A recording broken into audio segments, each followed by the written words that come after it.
Thank everybody for being here with us this morning, this afternoon.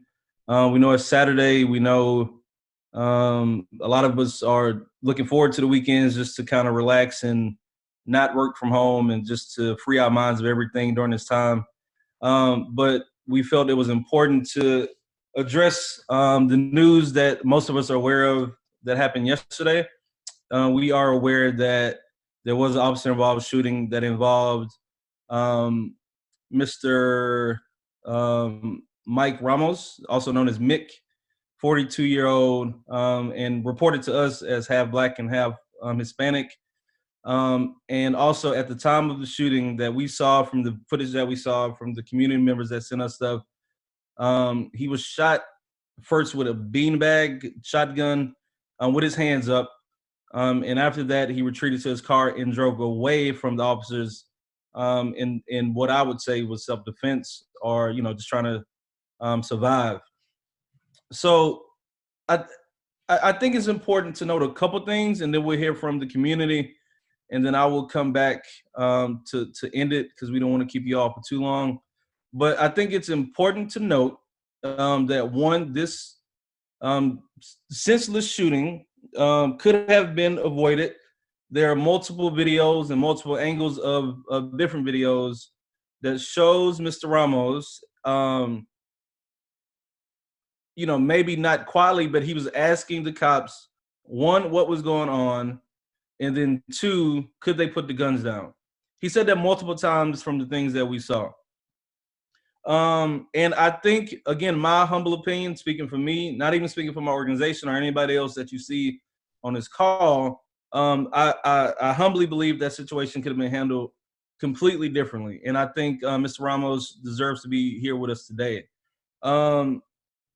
Second note, I think it's very important to realize that this senseless shooting comes on the heels of a scathing report that proved that this police department has fundamental issues and flaws in the areas of sexism, racism, and almost any other ism there is known in our society.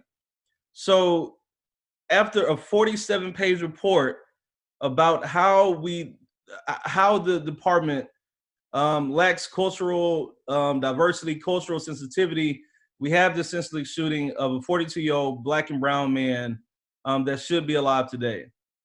And then I think the last thing that I'll say before I hand it over to Mimi with Measure is that in spite of a pandemic that is pausing the entire world, racism and police brutality continues to persist. How is it that while people are worrying about dying from a disease that is evolving and transforming every day, if you are black and or brown, you still have to worry about police brutality? I think it goes to show you that the COVID-19 pandemic is nothing compared to the epidemic of police brutality against black and brown bodies in this country, and I would say globally. So not only do we have to potentially worry about our job security, where our food is going to come from, if we have kids, how they're going to be taken care of, their education, and all these little facets of life, we also now have to worry, and not to mention our own life from a deadly disease.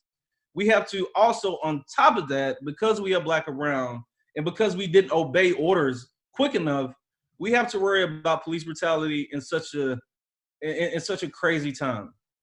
And for me, that is the most harrowing part of all of this. It's like, no matter what, no matter what, you cannot take a pause, you cannot take a break, you cannot take a breath from being black and brown and are poor in this country.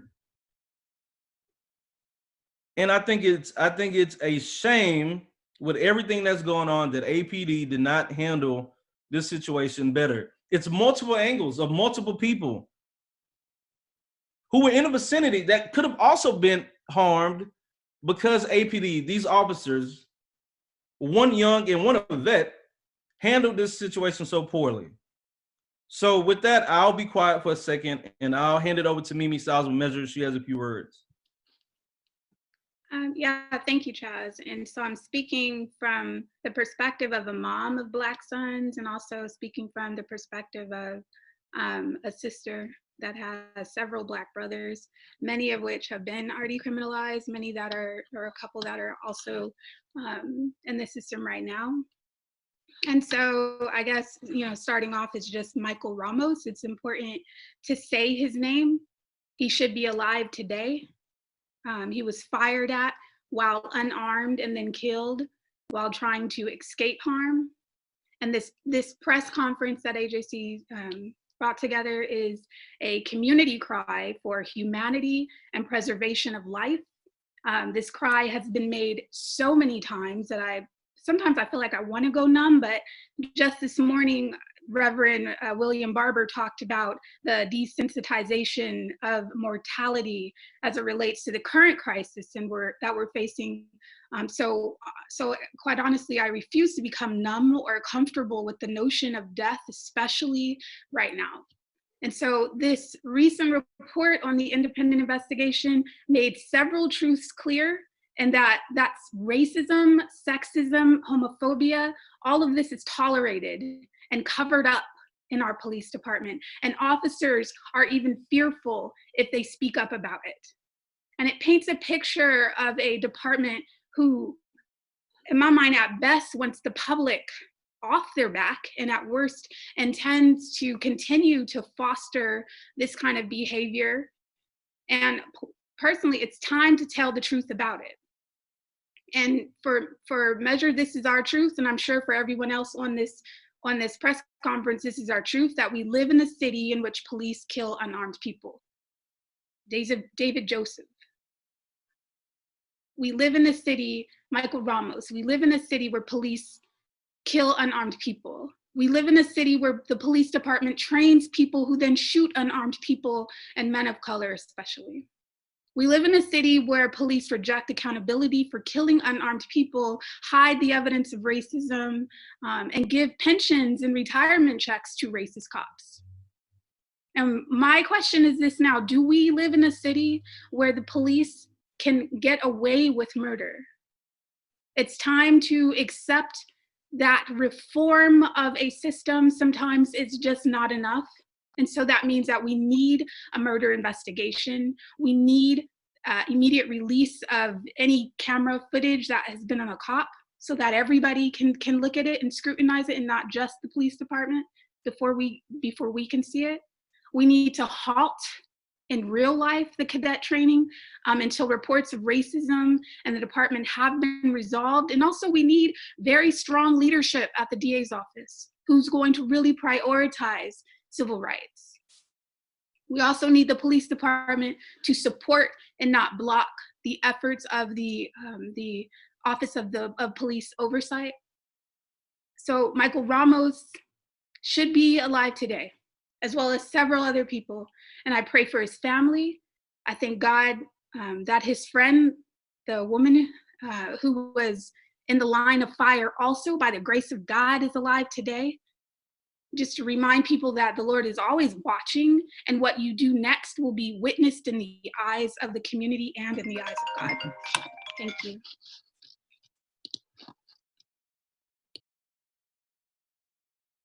Thank you, Mimi. Jinx, go ahead. First, I'd like to let everybody know my name is Clarence Williams. I'm a activist in the community and a formerly impacted member from the police brutality that surrounds our community. My brother was also shot by the Austin Police Department more than 9 times. His name was Lawrence Parrish. Mimi spoke about David Joseph.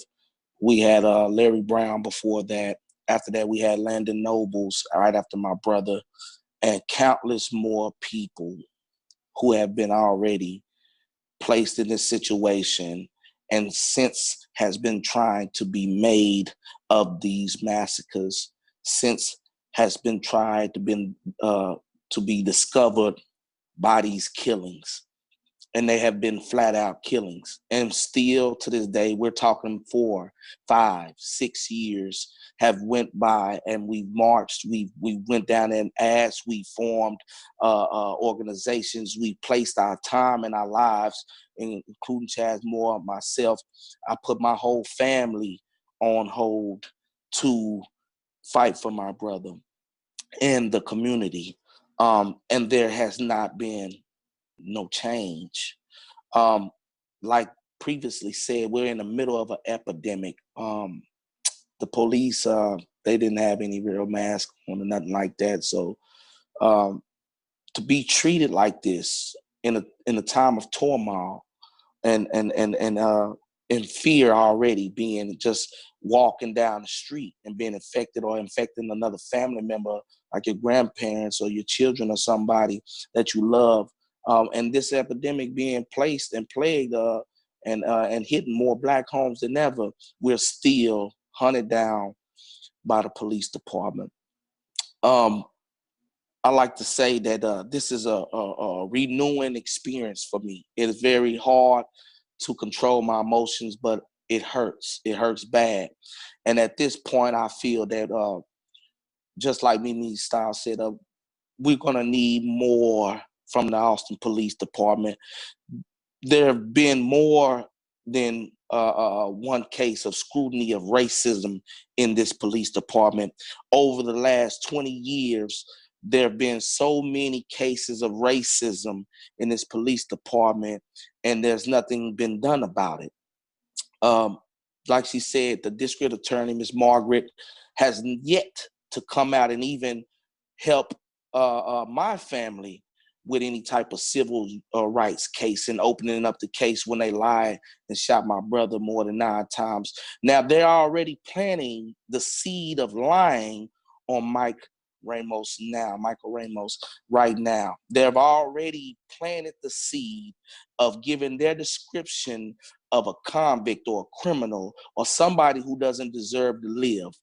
And we're relying on neighborhood video to show us what's going on and getting pieces of what's happening in the interactions of these officers. It's not a coincidence that a lot of people of color are dying by the Austin Police Department. We're talking about women being beat. We're talking about kids 18 that don't even have on clothes being shot and killed. We're talking about teachers. We're talking about people who are not even classified as criminals getting the same treatment and injustice because of their color. At this point, I agree with I'm sure most of the community leaders right now agree that we have to disconnect ourselves with the Austin Police Department. I just spent the whole weekend passing out COVID-19 masks and gloves at Givens Park with the Austin Police Department, and one of the officers and sheriff were there with Danielle and Tanya Nixon, okay? And these people come out and they try their best to interact with their community because they are Black women and they are Black officers and they are from this community. But it's too many cops hiding behind the good cops. It's too many dirty cops in Austin Police Department hiding behind the good deeds of the 1 and 2 and 3 and 4 officers. And guess what? They're living by the blue blood code. And so what they're doing is we have to make a way for us to be able to make those cops and single out those cops that are dirty, that are killing, that are not doing their job appropriately. We need to bring them and make them have show a way that they can hold themselves accountable. And it doesn't have to be the entire department, but because of the entire department refuses to snitch out one cop or point out 2 cops or point out a district attorney or somebody that is doing wrong, or a judge. We have judges who've committed rape and wasn't prosecuted, and Miss Margaret would not prosecute her. And she's still on the stand right now. We have cops who are supervisors who are over the entire department of running downtown and was raping 13-year-olds. And this is just a few months ago. for months and weeks and years. Now, these things that are happening in the Austin Police Department cannot continue to be overlooked.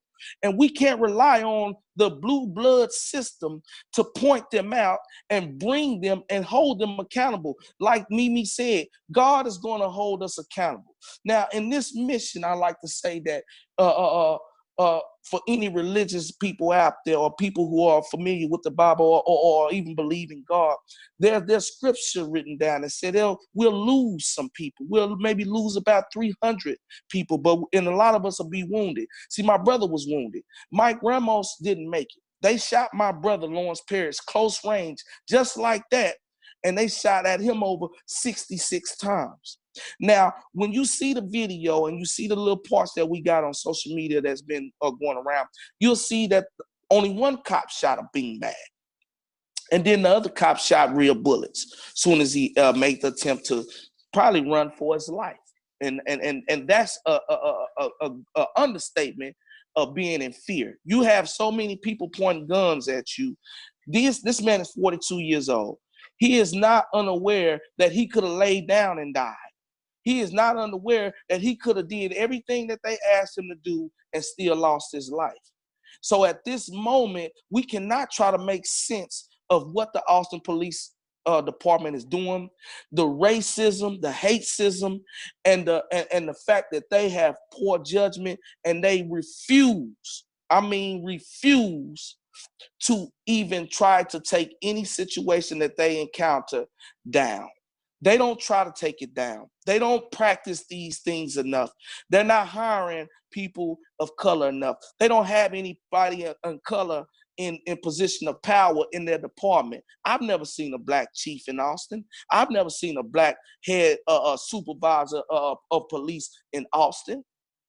And we will never see one if we continue to rely and believe that this system is truthful. This system is not truthful, and they're hiding behind good cops who go out and give food to the community, who help old ladies get ACs and put them in their car. In their house. They hiding behind officers who go to the park and interact with people and hug people and let them know that they're human and love people. And all these bad cops are hiding, and we have to form a way to bring them out, because they're not going to tell on each other. Okay, they're not going to tell on each other. They're going to stay by the code. They're going to stick to the blue blood code, and the judges is going to make sure that they stick by it, because they are all sworn under the same oath.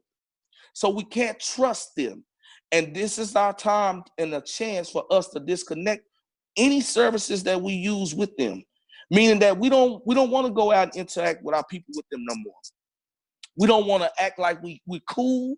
We don't want to act like we're all right with this. We don't want to settle for what they're giving us. Whatever we can do, this is the time to do it now. And I stand by you. I stand by my community leaders. I stand by the people who have been enforcing this mindset.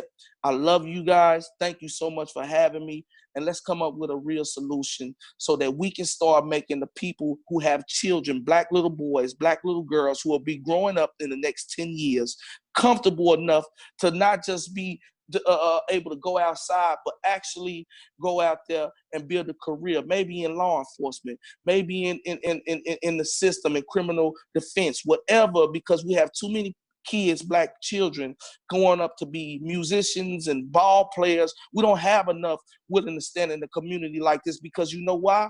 They have lost faith. They have no faith in this system. Thank you so much for having me. Appreciate you, Clarin. Start calling you Pastor Williams. Nook, come on, go ahead. Oh, hold on. What I want to say is I've seen this play out too many times. It's almost like it's on a repeat cycle from back when I really got started and old enough to be in the community and doing things from, Sophia King to Kevin Brown to so many names. And so my input in it is we have to figure out amongst us offline, out of the public eye, we got to sit down behind closed doors and figure out what we need to do differently that's going to change things, because every time we'll publicly gather, we'll do press conferences, we'll do things that, you know, what we try to figure out to change things, but that's not changing really what's going on. And like I was telling somebody last night is, you know, this plays out too many times, and it's a lot of times right before summer, one of us is killed, and it's almost like we've been let y'all know, stay in line, and it's almost like that slave and master situation that we just constantly deal with as Blacks, especially in Austin. If we was to write down all the numbers of Black and brown that have been unjustly killed by law enforcement here, we wouldn't even have enough room. Like we did a project with our students with Jump On a University, and I had them go in to write down a list of all the Blacks and Latinos that was killed by APD, and I was amazed because it's so many when you go back in history, all the way back to the 70s and beyond up to current day. And so we got to figure out amongst us what we're going to do about it. I understand the idea of disconnecting from APD, but I'm with the idea of putting together a short-term, mid-term, and long-term solution to where we do not need them in our communities and we claim back our communities. And there's a lot of solutions and ideas that I have that I've been in several meetings with.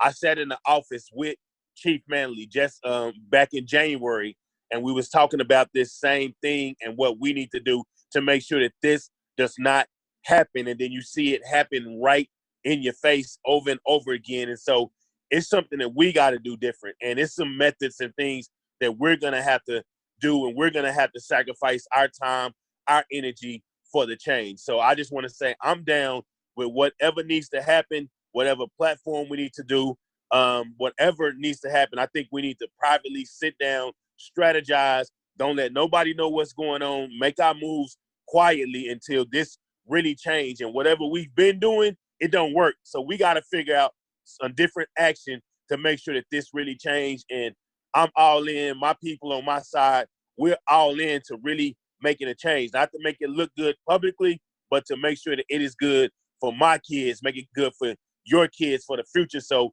this right here does not happen. So that's pretty much it on what I have to say about it. Whatever we need to do, let's get behind closed doors and let's really make some serious changes amongst ourselves to make sure that this right here is not a headline anymore in this city.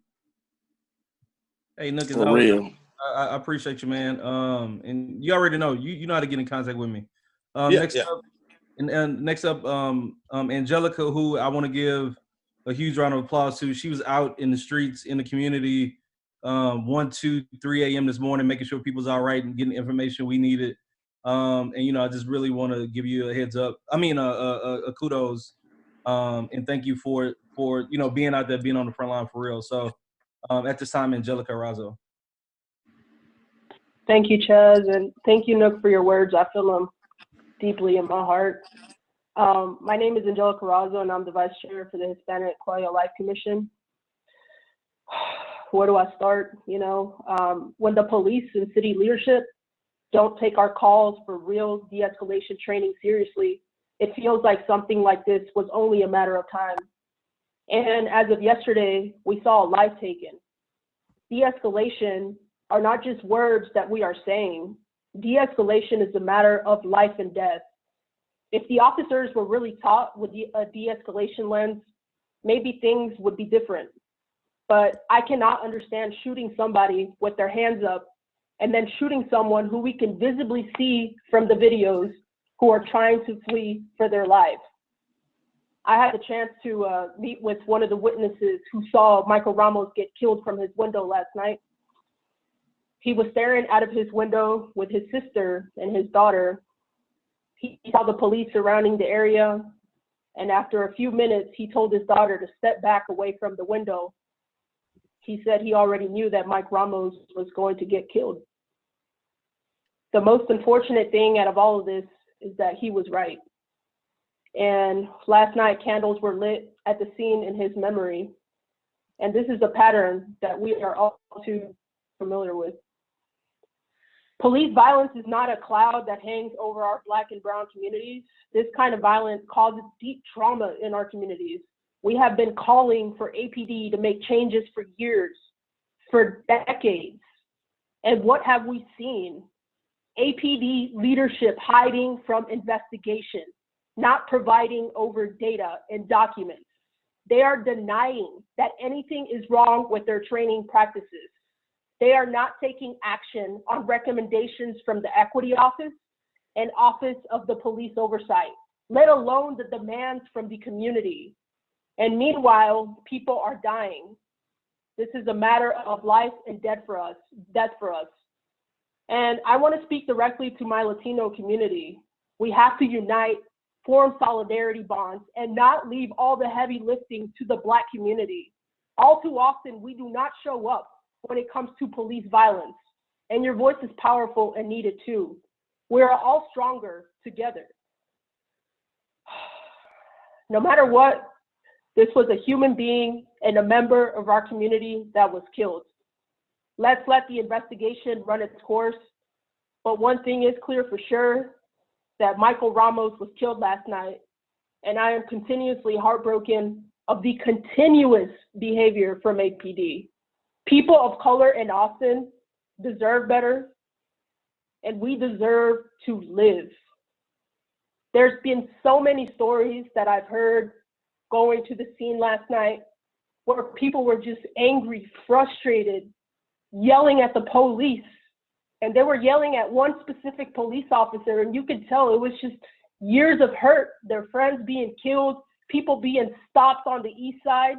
You can see the data that shows that people of color in this city are often disrespected, harassed, killed by APD. This is a pattern that we all know too well. This is a pattern that's deeply personal to me. I got butt kicked on Riverside by APD, several times being stopped and harassed. And we hear this all the time when people come talk to us at our commission.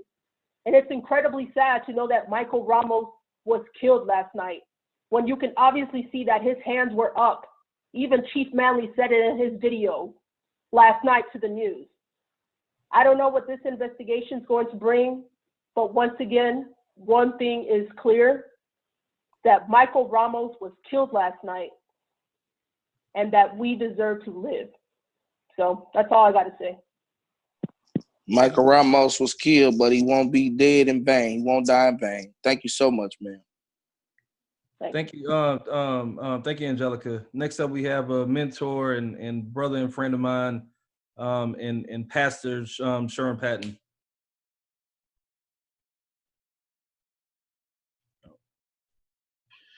Well, the first thing that I really want to say is I think I can speak on behalf of all of us. Our condolences go out to Michael Ramos's family. We're all hurt by this. When I saw the video, one of the things that stuck out to me the most was not that Michael got in his car, but that he was knocked into his car when he was shot by the impact gun. And at that point, it appeared that that's when he got in the car to drive away from the threat after he was shot by the impact gun and fell into his car. That's the way it appeared to me. And when I watched the video, the thing that stuck out to me after that was the community that was watching it, the grief that was going on. And it brought me to tears because once again, we're back here as a community standing in solidarity because another one of our Black or brown males has been killed. So this is what I desire to see happen. I desire for us to actually have a open and honest investigation of what has happened with Michael Ramos. I'm praying that there will be complete disclosure and that there will not be a hiding of facts from the community. And then I'm praying that we as a community, like you said, Nook, and like I also heard Mimi allude to, that we all find a way to prevent these things from happening in the future, because there is no way for there to be any trust in the community if we continue to see people killed in our community. There will not be any trust of law enforcement if that continues to happen. The other thing that I really think is important is that people of faith join in this movement and speak out. Much like you just said, Angelica, it's important for the Latino community to be involved. It's just as important. And I want to emphasize this for the faith community to say something in moments like this, because whatever is done to the least of these is what Jesus said. He says, you've done it unto me. And so for us to be silent when we see vulnerable people harmed, that is not only dishonoring our faith, but it's also dishonoring and grieves the heart of God. And so we have to say something. And the last thing that I'll say, that I'll add to this, is that if we don't have a unified effort to address these harms, then a house divided against itself will fall. And so I'm thanking the Austin Justice Coalition and Measure and everybody who's on this phone who's saying that we're going to work together in order for us to address this, because it has to come to a point that when one speaks, we're speaking for all, because we've had a conversation about this and we're all on the same page. And this is the beginning of that. And, you know, if you don't stand for something, you fall for anything. So there's nothing more important than integrity. And that means that sometimes we have to put our relational capital on the line. And that means that sometimes you may have to take a lick in order to stand for what we believe in.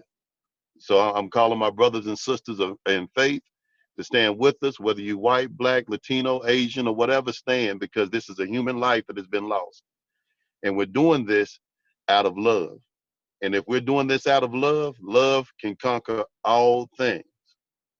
So thank you all, everybody that's on this phone and everybody who's listening in.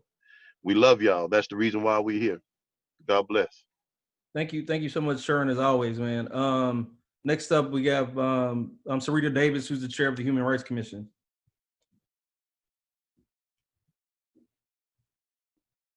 Thank you, Chaz. I'll keep this brief because this is nothing new to any of us. It has been going on for years. Mimi, Chaz, you've created alliances with APD, with the Sheriff's Office, with the District Attorney's Office. In all transparency, I was a prosecutor here in Travis County, county attorney, and felony prosecution with the DA's office for over 7.5 years. One of the reasons I wanted to change my path was exactly this type of situation. A full investigation needs to occur. Changes need to happen. A separation between the DA that's supposed to investigate and the police chief who is having some problems in his department with the people serving under his discretion needs to happen so that a complete investigation that is transparent and is just can occur. I agree. We want to do this in love, but we also need justice. I am tired of the injustice. I am the chair of the Human Rights Commission for the City of Austin, appointed by Mayor Adler, and I am tired of the injustice. I am tired of the lack of transparency. I am tired of receiving false platitudes and words that end us up in the same situation. So, in the interest of a fair investigation, a transparent investigation to get to the bottom of what happened, I agree we all need to come together, particularly Black and brown people. We need to push forward together. I am both Black and brown, and they always somehow get us to separate, to be at each other's throats, instead of looking to the oppressors and what they are doing. So as chair of the Human Rights Commission, anything I can do to support a full investigation, we will be meeting at 3 p.m. virtually this coming Monday. Please register for community comment on this issue by noon on Monday, and you will be heard, and we will take all actions necessary to help with this process. Thank you.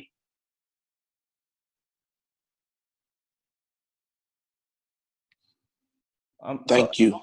I'm sorry. I'm actually on the phone with the mother of Mike Ramos right now.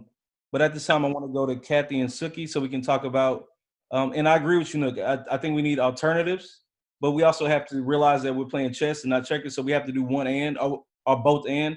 So I want to go to Kathy and Suki so we can talk about some policy recommendations that we have coming forward. Yeah, so as usual, we can look at this entire scenario from point A to point Z and identify point by point all of the issues that arose. And even before that, Kathy talked to us about leading up to this and this person who shot Mr. Ramos, what led up to that. And I'll talk a little bit about what happened right after that as well.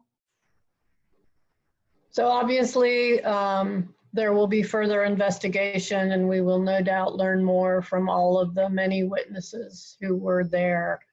But I think a key point is that a man who was straight out of the academy, who to the greatest extent possible would reflect the academy training, the training that he received, would be on display.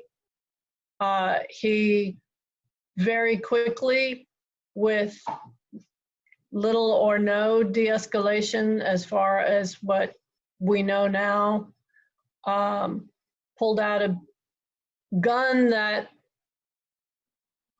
may have looked to any bystander or to Mr. Ramos like I mean, I don't know how he would know it was a beanbag gun.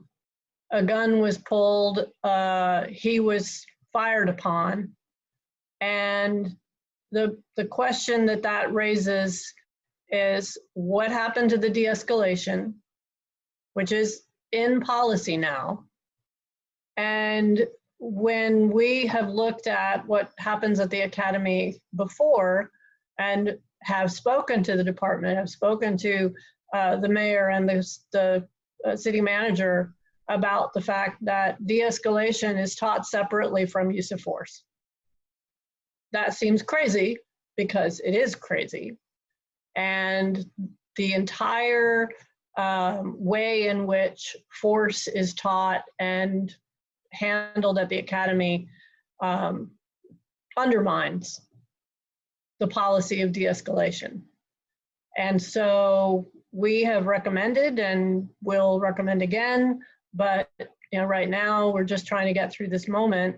But right now we're also looking at how many times do we have to say the same thing over and over? So the Austin Justice Coalition, Just Liberty, many other groups, a measure have recommended significant changes to how cadets are trained. Even the cadets have come forward to recommend how we need to change how cadets are trained. And so it's beyond time to scrap what we've been doing in terms of training our police officers and do something completely different. And in order to do that, we need to stop. We need to close the next academy class, which they already should be scrapping because of social separation. But to our knowledge, they have planned on rolling forward. They need to stop, not bring new people into a flawed system, and fix the system before we see new training begin again. So that's just sort of the first, that's the takeaway from literally the first step in this multi-step process, and I'll pass it back to Suki. Yeah, and I agree with Chaz, who doesn't? The police brutality continues to be the epidemic, the scourge of the Black and brown communities. COVID will come and it will go, but we will always have police brutality to have to worry about. And another thing that we saw here is just a lack of procedural justice. This is something we have been pumping for years. Talk to people, learn how to talk to them with like humans, someone who deserves to have some dignity. Here we saw a man literally begging for his life, and they responded with, you better comply, you better come here or else. instead of speaking to him saying, we don't know what's happening. We've heard these things. We've heard you might have a gun. Literally just speak to people like they are human beings and are deserving of some sense of dignity. They use this language. They said, we will impact you. Does anybody know what that means on this call and who is watching? That is possibly the scariest word I've ever heard. It's not, we will shoot you. Your imagination will go a million places with words like that are abstract when procedural justice says, be exact, tell people what's happening to them, de-escalate the situation. And in no way did that happen for Mr. Ramos. You know, and there are chase policies, and we have been urging APD to take on chase policies where you do not shoot at a moving vehicle. Back in 2017, when 15-year-old Jordan Edwards was shot after leaving a party, even back then we said, you can't do this. Are y'all doing this here in Austin? Is this in your policy manual that you will not do this? Because what will happen, case in point, is that if you were shot in a moving vehicle, your vehicle becomes a dangerous object, just a projectile of itself, of its own. And here's a passenger having to watch this person beside her killed in a moving vehicle, which then crashes. All of these things reminds us of Jordan Edwards, Philando Castile. For us, this is traumatizing over and over again. And all of these things through policy that we have been supporting and championing for years could have been prevented. This was a senseless death. This didn't have to happen. And all we have left, all we should be doing and looking forward to now, as Sarita said, is urging for a complete and honest investigation. And there are ties to the racism investigation that are ongoing as well. All of this is the image of our police department. And all of this is the image that we can't sustain. We can't live by it. It is killing us. That's all I have to say. Yeah, thank you so much, Suki, and thank everybody here. And there's a couple people that didn't speak, but I just want to give a shout out to the Black Austin Democrats and my team, Warren and JP. I see Chris. I see you. I think the best way to wrap all this up is just to.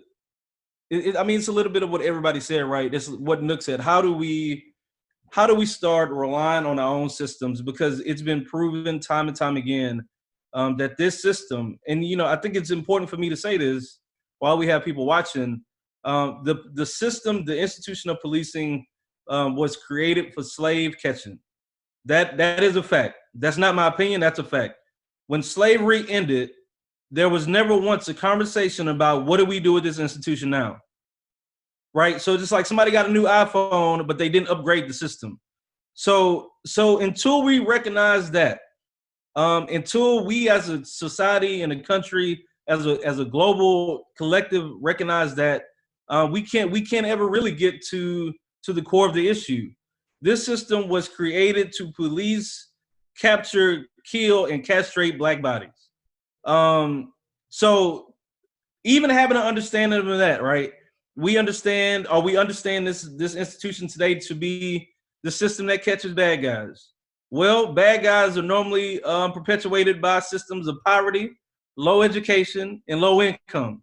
So now when you have a system in the country that has set up an entire race of people and races of people to not be in positions of high education, high income, and privilege, then of course you're going to create people that have to, not criminals, you're going to create people that are going to have to survive by any means necessary. Now, in my community, we call it survival of the fittest. In white America, in this country of power and privilege, we call it criminal. So we automatically think that people that do things in order to survive, we automatically criminalize them for every little thing.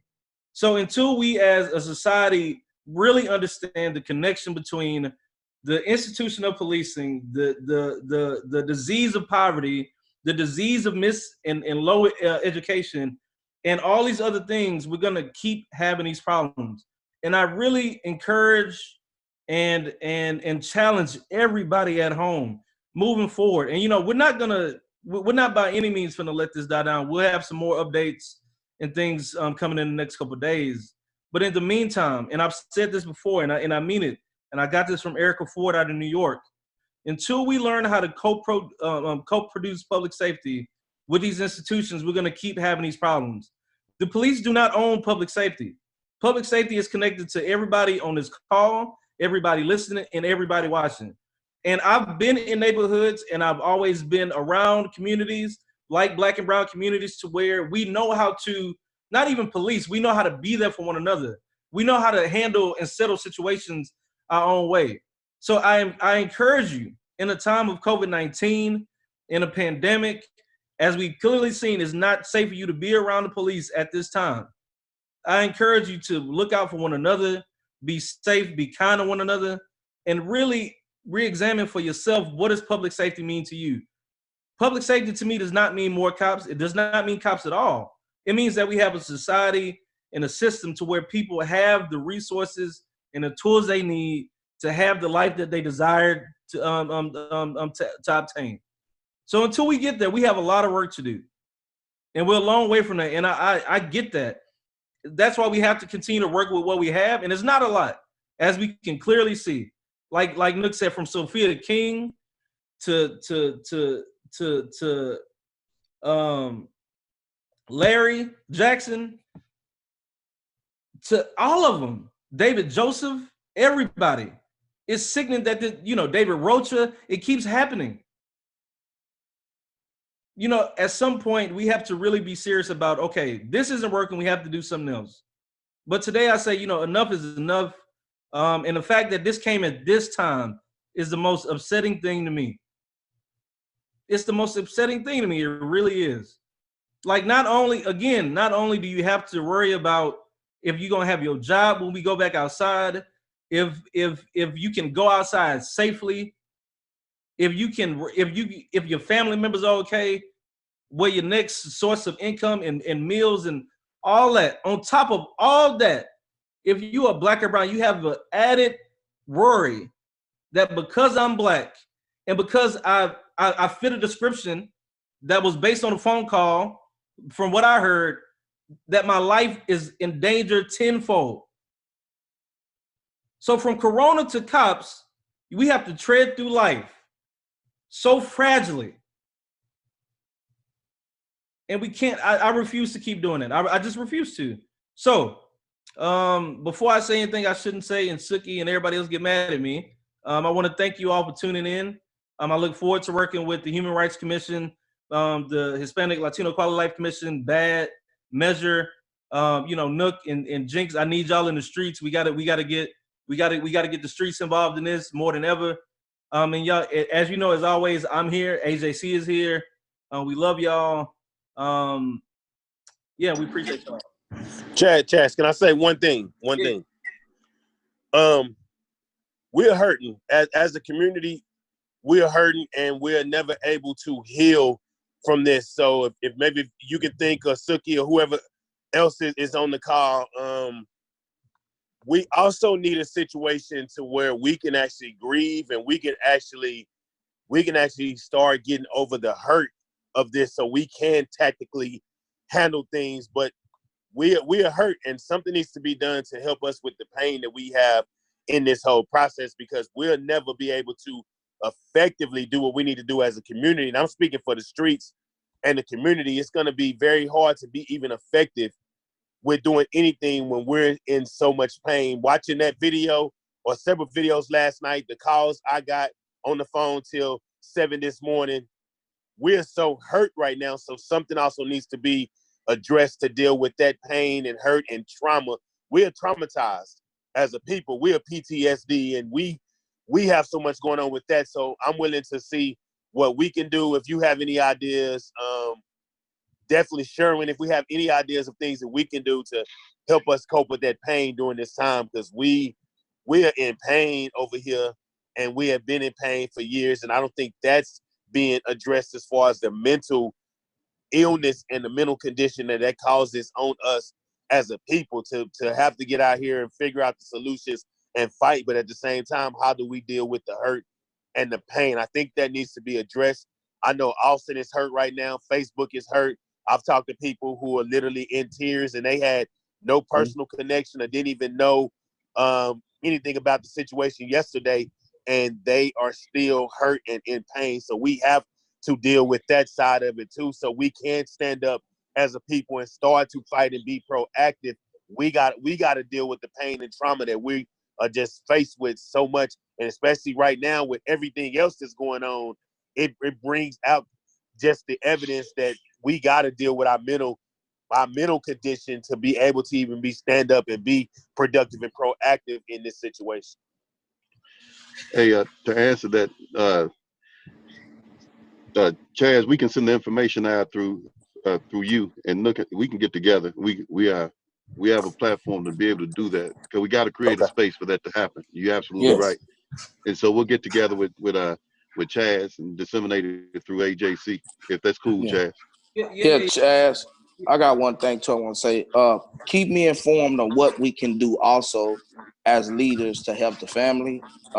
Anything I can help proceed, any time that I can help in helping the family, I will donate that time. And of course we'll, use social distancing as much as possible, because it's very, very hard to be hands-on with a traumatized family like this. My family's still traumatized from what's going on, and my brother survived. I mean, my brother never be the same. I got a lot of stuff going on with him. So I know I only got 10% of how they feel right now, because that their son and father and uncle is gone. So whatever we as leaders can do to come together to try to help them heal, preaching, praying for them, dropping off cards, whatever we can do, please keep me informed. Let us know. I'm down. I know Nook down. I know everybody down. So that's not even a question, but just let us know, please, Chaz. Yeah. So I will say, I will reach back out to this, because I don't want to say this in this public space about one of the asks that the mom just asked me. But I think we can definitely get that. Nook, to your point, we have been working on. So in May, we're gonna do some mental health virtual series specifically for Black people. Because you spoke regularly to that point, so I'll loop you in with that and anybody else. But outside of just like the mental health webinars and like the wonky stuff, I'm down to do something, just fun and creative. Because I think as Black people, we deserve the right just to exist sometimes and be and live and express and so yeah, I'm down for all that. Okay. I feel like Sarita's face is my mood right now. Like that's how I feel on the inside. Yeah. But yeah, so I'm gonna get offline. I asked the media, do they need anything else from us? I don't see anything. Yeah, I tell you what, I'll stop recording. All right, so we don't record now. We can just chit chat.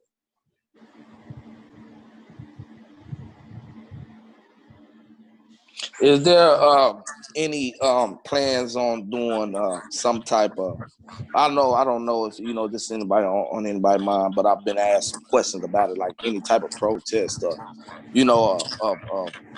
trying to get kind of like a push on releasing information that the police may have, or any type of footage to the public, so that we can stay ahead of the transparency. If they are going to be transparent, we can stay ahead of the transparency that they're saying or going to claim they're willing to do. Because at this point, I'm pretty sure they won't be willing to do it, but it's just a thought I've been asked. So I will say, I know Natasha is watching. I know Jimmy Flanagan is watching. I know Farrah Muskinen is watching. Daryl Horton, who's the chair of the African American Quality Life. We got some Urban League people here, Mercedes. So we got Delia. Oh yeah, hey Cynthia, I'm sorry. We got Delia Garza's office. So I think they hear us because they responding as So I think, yes, I think it's a way for us to demand and ask for those things, and also have the council support because they just heard us ask for it. And then look, another thing, Natasha is also working on a mental health ordinance or policy, something like that. So I will reach out to her too, so we can loop her in. Hey, Okay. Chaz, this is Chris. I want to just remind folks that, they were supposed to have a new body cam release policy by the end of March. That was supposed to mean we were going to automatically be getting access to all this footage and within a fairly short time frame from these incidents. Now, they've used the pandemic as a reason not to meet that deadline, but they need to do that now. This is exactly the type of situation where why we worked on that, why we pushed so hard, because the public needs to know what happened, every single thing that happened, and we need that footage, and we need it immediately to really, have to understand what really went down, and again to vet everything that we're hearing, because obviously the trust is extremely lacking in this department, not just because of what's happened here and on all these killings, but of course that's a big part of it. But also we've seen over this same time frame, they've rolled back policies that we put in place a couple years ago, that the council helped put in place a couple years ago to strengthen civilian oversight. And they've done that during the same pandemic that they said was why they couldn't get the body cam policy done. They've weakened the discipline that officers get if they turn their body cams off, don't download the footage right, all of these things. Again, at the same time, they said that they couldn't get the body cam release policy done. So, the trust is gone, and we need them to show us immediately everything that happened, so that we can understand what really went down, and know best how to proceed in this particular situation. My heart goes out to everyone who was there and had to witness this.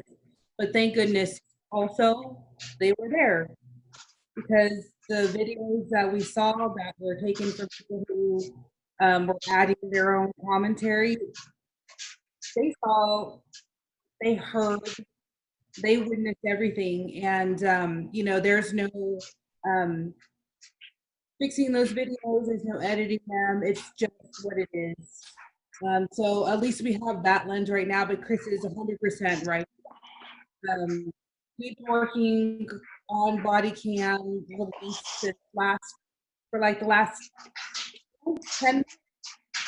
And when COVID came, there was a hard stop on that process. Like, they were too busy focusing on this other thing. But at this moment, we know that transparency is more important than ever. Why reduce misconduct? Why for body cam issues? Why take away power from the opposite police oversight in this moment when everything that's happening out there on the street can't be out there to see? Everything needs to be as possible given this entirely new situation, because we're not out there. So I agree 100%. All right, I'm gonna end the call, but if everybody here wants to be on, I see you, Sharon. I think so. I'll loop everybody in here, and I'm sure it'll be more. And Angelica, I'm gonna ask you to help me with this because you just really good at administrative stuff. Let's loop everybody here in on the email thread about next steps, and then we'll add people that want to be added and people that need to be added.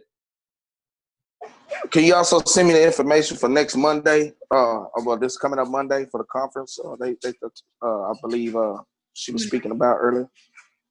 The Human Rights Commission. Yeah. Sarita, you still on? I see her. I don't know if she on. I believe it's every fourth Monday. I'm here, Chad. Yeah, go ahead. For the meetings for the Human Rights Commission, yep. Every fourth Monday of the month, except for May, we do not have a May meeting due to the shutdown in COVID-19 and staffing issues. We will be meeting virtually this coming Monday, but our meeting time has been moved up to 3 p.m. instead of 5:30 p.m., which is usual. And we will likely be limited to an hour and a half. Okay. Well, I did post our meeting information to my Facebook page. It's also on the Human Rights Commission's page. And Angelica just put it in the chat for people that want to copy and paste it. Yeah, I mean, and I think both, Human Rights Commission, Public Safety Commission, and the African American Quality of Life and Hispanic Latino Quality of Life are all commissions that we need to pull in on this. Yeah, I think I agree with that. I think that's all I'll say here in this space.